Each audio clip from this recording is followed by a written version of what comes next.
அதே பயிரின் வேறு ரகமாக இருக்குமெனில், நான் என்னன்னு சொல்றேன், பிரச்சனை வருமோ வராதா உங்கள்ட்ட கேளுங்க. பக்கத்துல வேற ஒரு விவசாயி வேற ரகம் போட்டிருக்காரு, நீங்க ஒரு ரகம் போட்டிருக்கீங்க. வேறு ரகமாக இருக்குமெனில் என்ன பிரச்சனை வரும்? என்ன பிரச்சனை வரும்? எந்த பாதிக்கும்?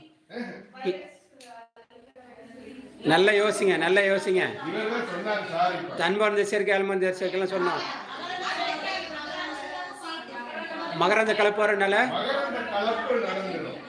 இன தூய்மை பாதிக்கும். முக்கியம். அருகில் உள்ள பயிர் அதே பயிரின் வேறு ரகமாக இருக்குமெனில், அதே பயிர்ல வேற ரகம். பயிர் விலகு தூரத்தை கடைபிடிக்க வேண்டும். இதை நான் என்னன்னு சொல்றேன், பயிர் விலகு தூரத்தை கடைபிடிக்க வேண்டும். இவங்களுக்கு ஐசோலேஷனாலே தெரியும், கொரோனாக்கு அப்புறம் எல்லாரும் தெரியும். பயிர் விலகு தூரம்ல அதை மட்டும் கீழே கோடு போட்டுக்கோங்க. பயிர் விலகு தூரம் ஐசோலேஷன் கேள்விப்பட்டோம்லமா, கொரோனா டைம்ல 3 மீட்டர் இல்லை. அது காரணம் என்ன? அவங்க வைரஸ் நம்ம வந்துடக்கூடாது. அதே மாதிரி இங்கே அதோட போலம் இங்கே வந்துடக்கூடாது. மகரந்தம் அந்த மகரம் இங்க வந்துடக்கூடாது. இப்போ அந்த